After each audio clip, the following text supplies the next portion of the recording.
لقد عدنا والعود أحمد. اللهم صل وسلم على الحبيب الشفيع يا رب العالمين. تحياتي كبيرة لخوتي المغاربة وخواتاتي داخل الوطن وخارج الوطن، وتحية خاصة لخوتنا العرب فين ما كانوا دائما. اختكم حياة رجعت اختي من الدار من بعد السفر، تبارك الله داز ممتع صراحة. الحمد لله دوزنا سيمانة ديالنا ما شاء الله، تبرعنا تبحرنا كسالينا تقضينا. المهم اختي درنا كاع داكشي اللي كان في نفسنا كما كيقولوا خوتنا المصريين. ايوا اختكم الحياه راه رجعت دابا للدار بنفس جديد.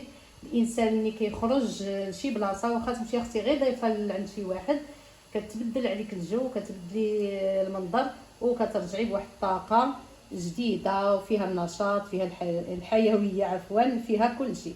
فما شاء الله الحمد لله. ما مشينا عند حد اختي، ضيفنا راسنا براسنا. كما كنقول لكم دائما الانسان يكون كيفكر يعني في هذه المساله ديال السفر، حتى هي ولات يعني مهمه في هذا الوقت هذا، ولات هي بحال العيد الكبير، ولات بحال رمضان، ولات بحال الدخول المدرسي. يعني ما شاء الله خصنا اختي نبقاو نديروا واحد البيدجي او واحد الميزانيه للسفر. ايوا هذا ما كان هذا الشيء من غير راه كتعرفوا لا قدر الله الا مرض الانسان ولا احتاج الوليدات شي حاجه، يعني الحياه كلها احتياجات، كلها كنبغيو فيها التوفير. ايوا الله يخلينا ويخليكم على خير ويعطينا صحتنا ويعطينا الجهد يا ربي وتسهل علينا كامل يا رب العالمين. المهم البنات من بعد واحد 3 ايام ديال الراحه، ما نكذبش عليكم، كتعرفوا السفر فيه الارهاق فاش كتكوني غاديه البلاصه فين غادي تخيمي، وفاش كترجعي عاوتاني للدار كيكون اختي الارهاق. واش حتى نتوما بحالي او لا؟ المهم اختي النهار الاول يلا وصلنا ارتاحينا، كلينا اختي غير حاجه غير حاجه خفيفه.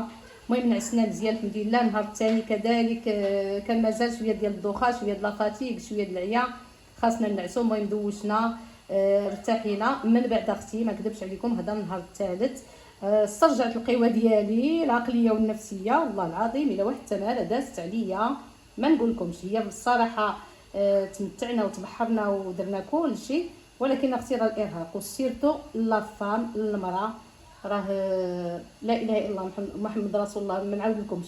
يعني تبارك الله اللي كتاكل في الزنقه مازال نقولوا هذيك راها مرتاحه، ولكن اللي كتمشي اختي للبحر وكترجع للدار ضروري كتكون عندها المسؤوليه ديال الكوزينه. الكوزينه اختي تابعانا ما نكذبش عليكم، انا كنفضل انني ناكل حاجه نقيه من يديداتي وعارفاها يعني شنو غنوصل للمعده ديالي، على انني ناكل في الزنقه. يعني لا خديت شي بيتزا كما شفتوا في الفيديو، خديت بيتزا، خديت هكا كاران اللي هو شلوان حنا كنقولوا له شلوان، الحمص، شي حاجه اللي هي صحيه وكتطبخ وكتفور، يعني كتلقاي بانها ما غتشكلكش واحد الخطوره على الصحه ديالك وحتى على الجيب ديالك. ما نكذبوش على الله، حتى من الناحيه اختي الاقتصاديه راه الا مشيتي تاكلي غير واحد زلافه د الحريره في الزنقه او لا سوب ديال لي فروي دمير ديال فواكه البحر، يعني ديال لي بواسون الحوت، راه غتقام عليك ما هي وما لونها. سيرتو تبارك الله ما شاء الله اللي عنده الوليدات، والله يخلينا وليداتنا ويخليكم وليداتكم. هادشي اللي كاين. المهم اختكم حياه ما نطولش عليكم الفيديو، ديروا لي واحد اللايك الله يسهل عليكم، وشكرا على التعاليق ديالكم الزوينه، وشكرا على المشاهده ديالكم، شكرا على التشجيع ديالكم. منين كنشوف اختي المشاهده طلعات في الحقيقه كنرتاح وكنقول والله لا راني اختي راني في المستوى وراني غاديه يعني في القدام. المهم هذا النهار في الليل درت يا اختي واحد الدجاجه ما شهيتكم، واحد شرموله يا سلام، واحد الرويحه ما نقول لكمش. المهم الطريقه ديال الدجاجه ديالي بسيطه جدا غادي نقولها لكم. بالنسبه اولا درت الرز، درت فيه نفس الشرموله ديال الرز، هي شرموله اللي درت في الدجاجه. المهم البنات سلقت الرز، درت له هذا، درت غير المعدنوس دقيته مزيان مع الثومه، ودرت التوابل كامله والملحه بطبيعه الحال والهريسه، وزدت لها واحد لاصوص ديال نوريه لكم.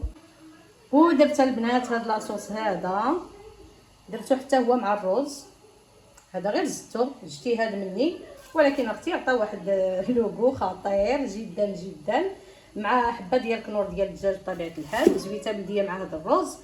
المهم داك الشرموله كما قلت لكم ديال المعدنوس اللي بقات لي، والعطريه كامله والثومه والحامض البنات مصير، ما تنساوش حتى هو راه درتو. المهم كملوا من عقلكم.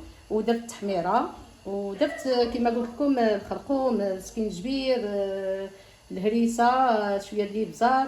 المهم فقط الكمون اللي ما درتوش صافي. وشرملتها اختي مزيان كما شفتوا، خليتها تاخذ حقها في الشرموله واحد ساعه ما كانت الدجاجه. من بعد عمرتها بالرز، راها معمره بالرز دابا صافي. وغادي نسد عليها.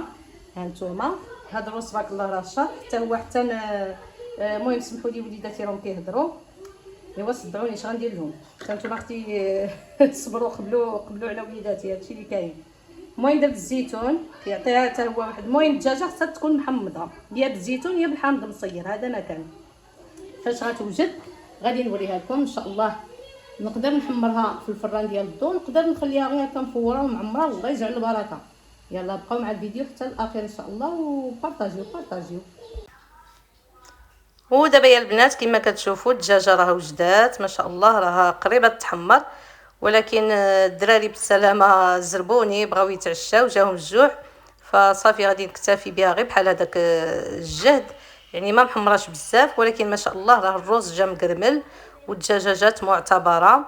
ايوا كنتمنى تجربوا هذه الوصفه هذه، راه الطريقه يعني سهله ومبسطه، ووريتكم يعني الطريقه من ا جيسكا زد، يعني ما فيهاش مجهود بزاف، راه فقط كتشرملوها وكتدخلوها الفران، وبالصحه والراحه للجميع.